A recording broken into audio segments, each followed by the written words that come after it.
Terus ketiga, masalah kekayaan hati. Kekayaan hati ini penting sekali karena rata-rata teman di Grab itu kan miskin lah. Tapi jangan miskin sampai miskin hati gitu.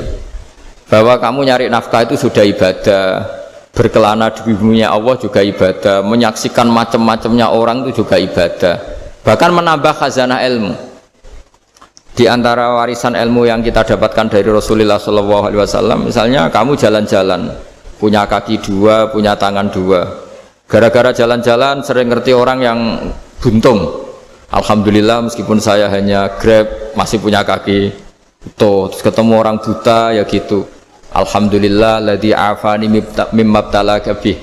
Alhamdulillah saya terselamatkan dari seperti itu. Sehingga melihat orang maksiat juga gitu. Saya meskipun gini terselamatkan dari tempat maksiat dari.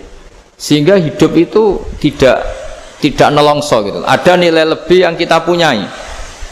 Jadi di antara kebaikan Islam adalah orang disuruh ingat sisi nikmat. Nah, kalau nikmat itu sudah ada semua, kata Imam Ghazali, nikmat hidup. Kata Imam Ghazali, jika nggak ada kenikmatan yang Anda punyai, kamu datang ke kuburan. Disuruh datang ke kuburan. Dan kamu bilang begini, kenikmatan kembali ke dunia adalah kenikmatan yang diinginkan mulai yang mati zaman Nabi Adam sampai kiamat. Jadi kalau Fir'aun yang pernah jadi raja, Namrud, semuanya, bahkan orang-orang soleh sekalipun, kalau kamu tanya keinginan terbaiknya apa? Ingin kembali hidup untuk membenahi kesalahannya zaman hidup.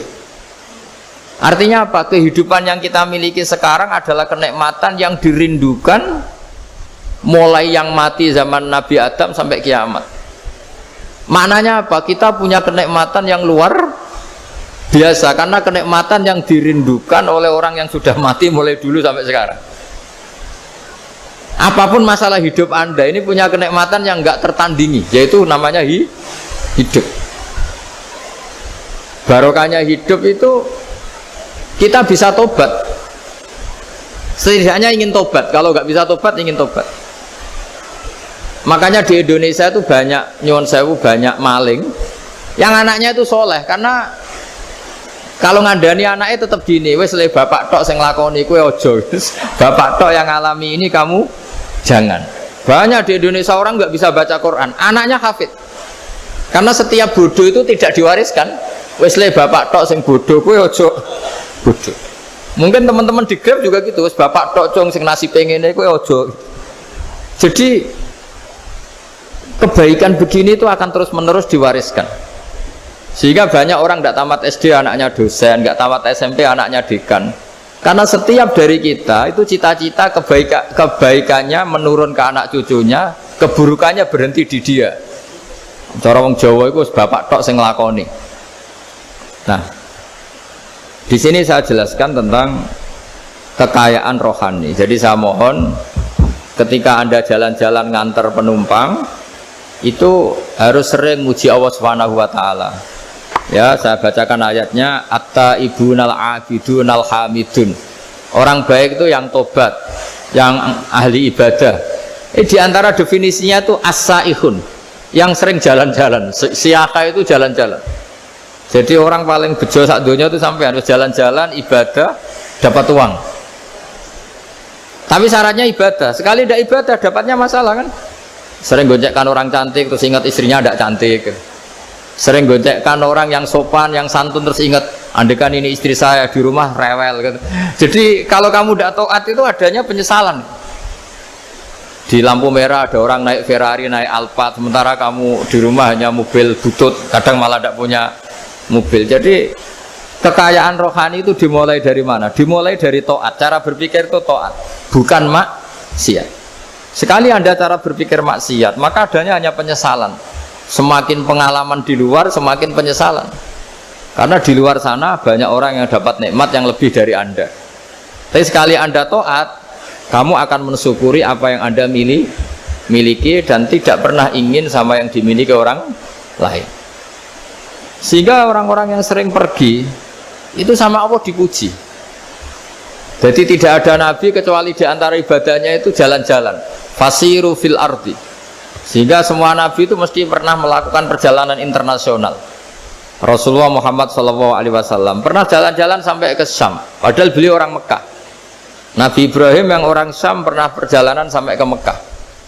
Karena diantara kearifan itu ya dimulai dari apa? Jalan-jalan tadi. Kamu ngerti orang yang macam-macam. Makanya diantara kebaikan umatku, kata Nabi itu siyahah fil ard, sering berkelana.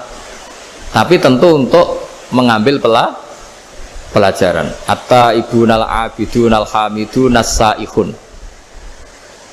Nah, agama mensupport itu.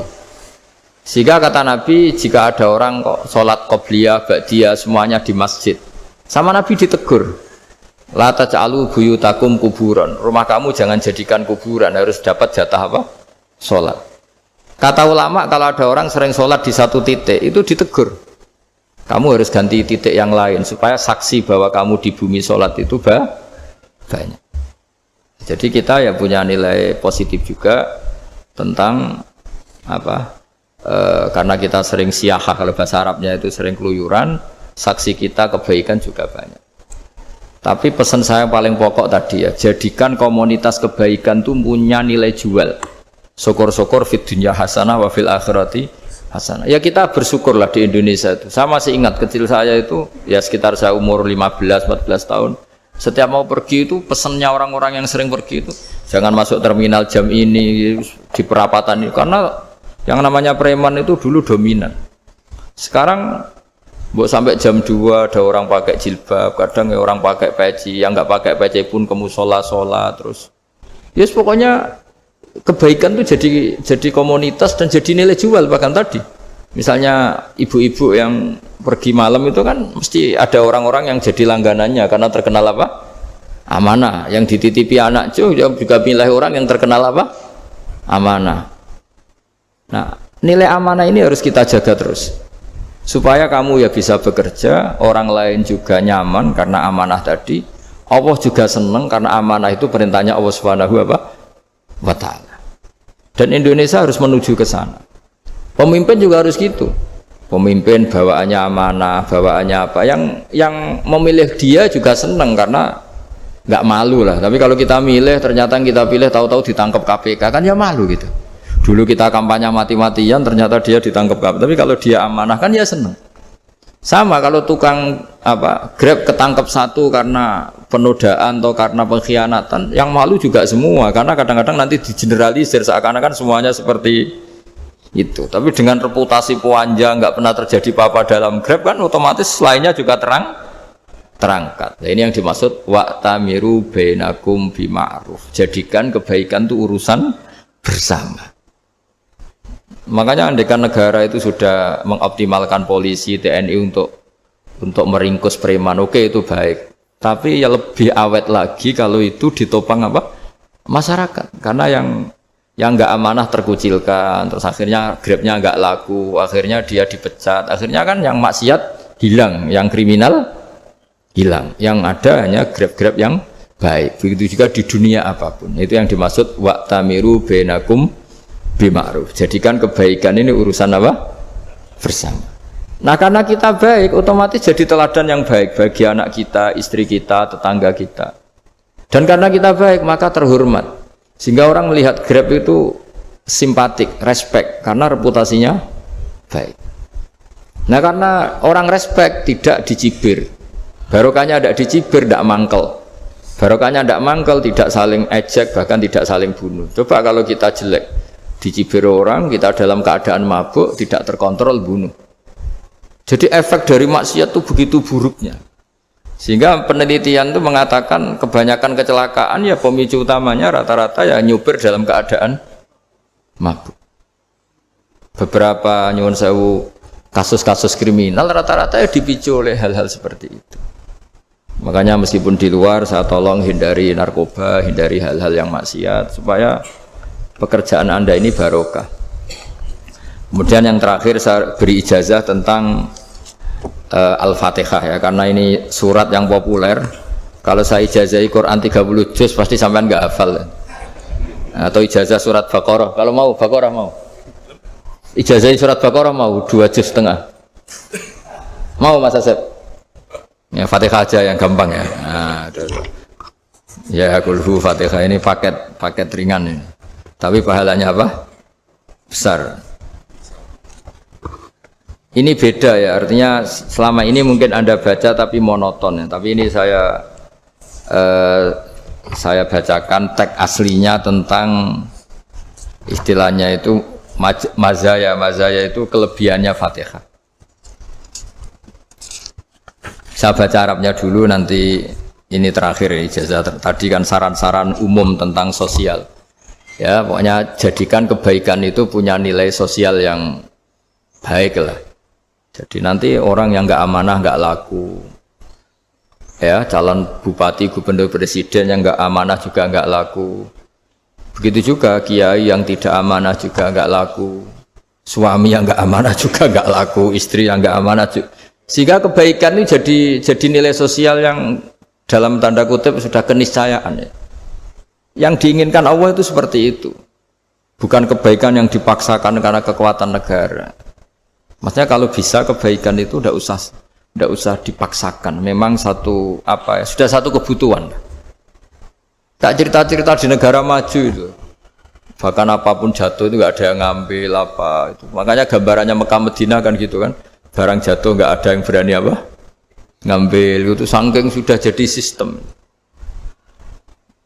Sehingga banyak negara di Eropa itu yang sampai nggak punya tentara, nggak punya polisi karena kebaikan sudah. Nah kita kan masih capek, polisinya aja capek, apalagi masyarakatnya, karena ya kebaikan itu belum jadi nilai apa bersama. Nah, kita selain ditopang negara, ada polisi, ada tentara, itu kita usahakan kebaikan itu jadi nilai apa bersama. Tadi wa'tamiru bainakum bima'ruf. Dan kita punya reputasi yang bagus dalam bab ini.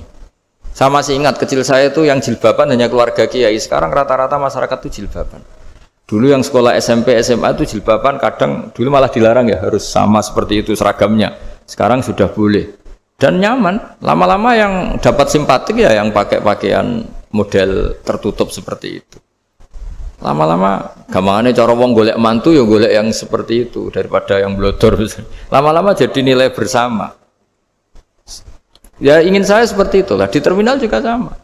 Orang mau makan cari warung yang kelihatan ada ayat kursinya, pakai jilbab, atau paling tidak dia nggak mungkin lah nyuguhkan yang tiren atau yang haram. Akan ada garansi sosial. Ada apa? Ada garansi apa? Sosial. Dengan penampilan yang soleh itu kan, masa iya nyuguhkan oplosan babi gitu misalnya itu. Jadi nilai sosial itu harus harus benar-benar jadi nilai. Sehingga negara biar gak capek-capek.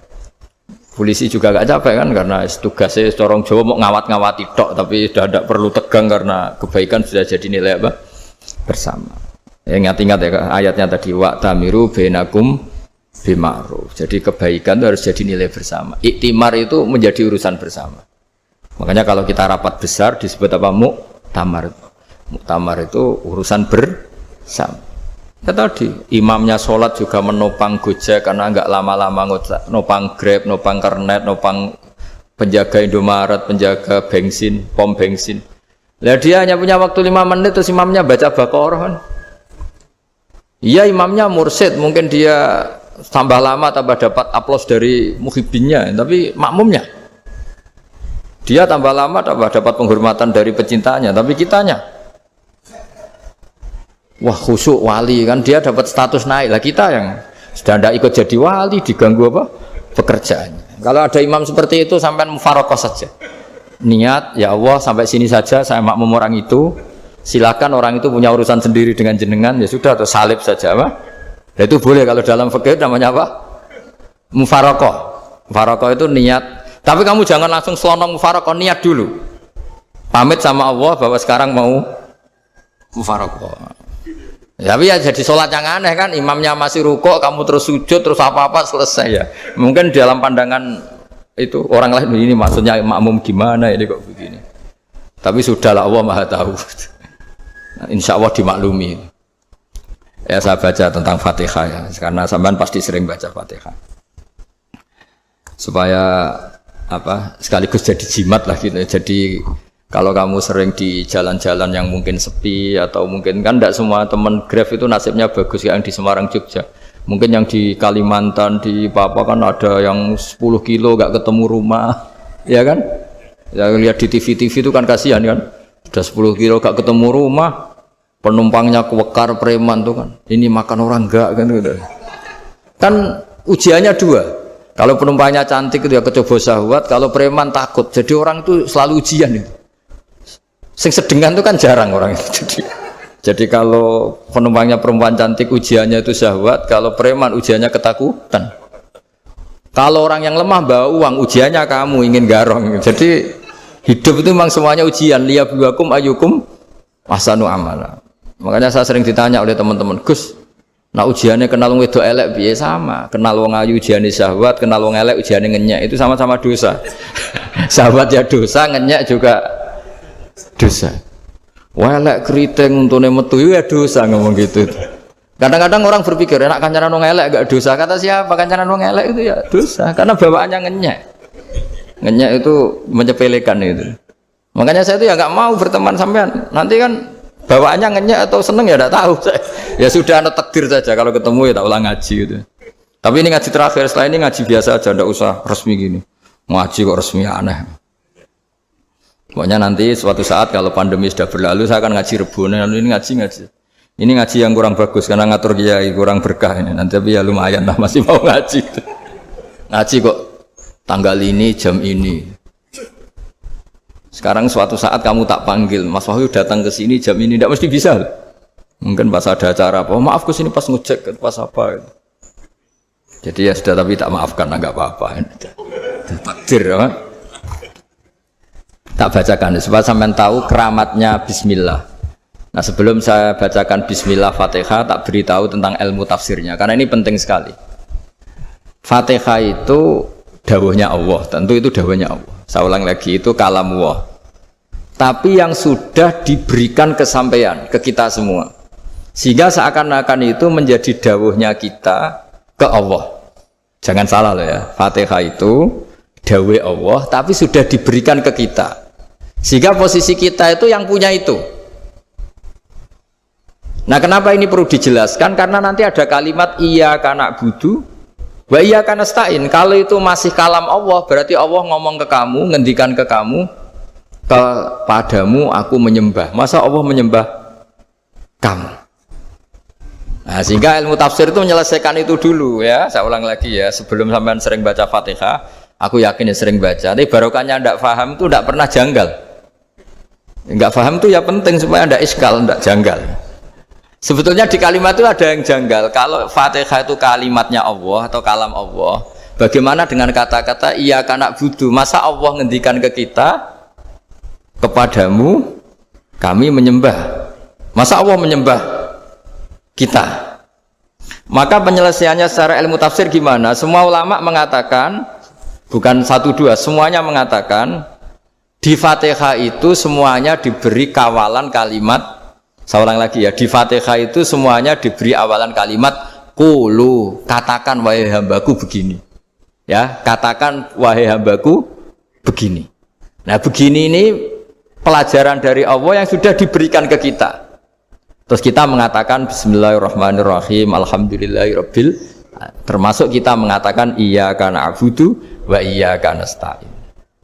Jangan bayangkan Allah ngendikan ke kita. Kalau Allah ngendikan kita berarti gini, hei Wahyu, ihdinas siratal mustaqim, tunjukkan saya jalan yang benar. Nah, nanti kamu terus, ya Allah, Anda aja minta tolong saya minta tolong siapa kan? Jadi panjang kan? Ya, saya ulang lagi ya. Jadi itu di Ulumul Quran diterangkan gimana? Sebelum baca Fatihah, ya.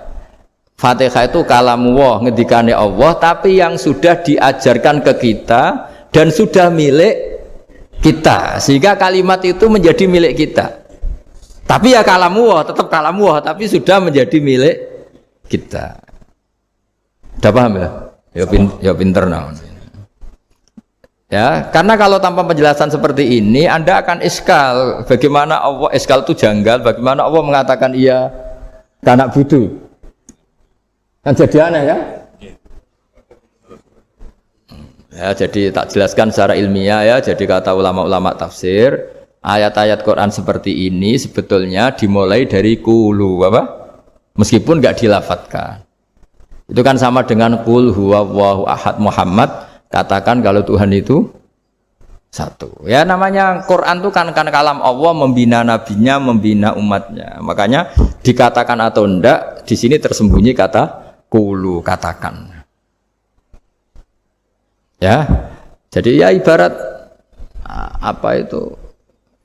Kamu ngajari anak kamu lah, le panggil jenengan bapak kulo. Itu maksudnya anak itu kalimat kamu, tapi kamu ajarkan ke anak kamu. Terus anak kamu bilang Pak jenengan bapak kulo. Nah, ketika kamu mengatakan jenengan bukan kamu mengatakan jenengan anakku, berarti anakmu itu bapakmu kan lucu kan? Anak kamu ajari jenengan bapak kulo, kamu engkau bapak saya. Terus anak kamu mengulang jenengan atau kamu bapak saya. Berarti itu kalimat yang kamu ajarkan, tapi sekarang sudah milik anak kamu. Kalau itu kalimat kamu kan lucu, masa anak kamu bilang bapak? Nah itu seperti itu. Jadi ulama memberi solusi atau jawaban iyyaka na'budu wa iya, itu sebelumnya ada kata-kata qulu, katakan wahai hambaku, hubungan kamu dengan saya adalah katakan iyyaka na'budu wa iyyaka nasta'in. Terus hubungan kamu dengan saya katakan juga dalam doamu ihdinas siratal mustaqim. Jelas ya, jadi itu kalam Allah yang sudah milik kita karena diajarkan Allah untuk kita. Dong ya? Ya dong, gak jelas gak. Tapi bagus, gak jelas itu bagus. Kalau kamu jelas gak jadi digrab, jadi gubernur.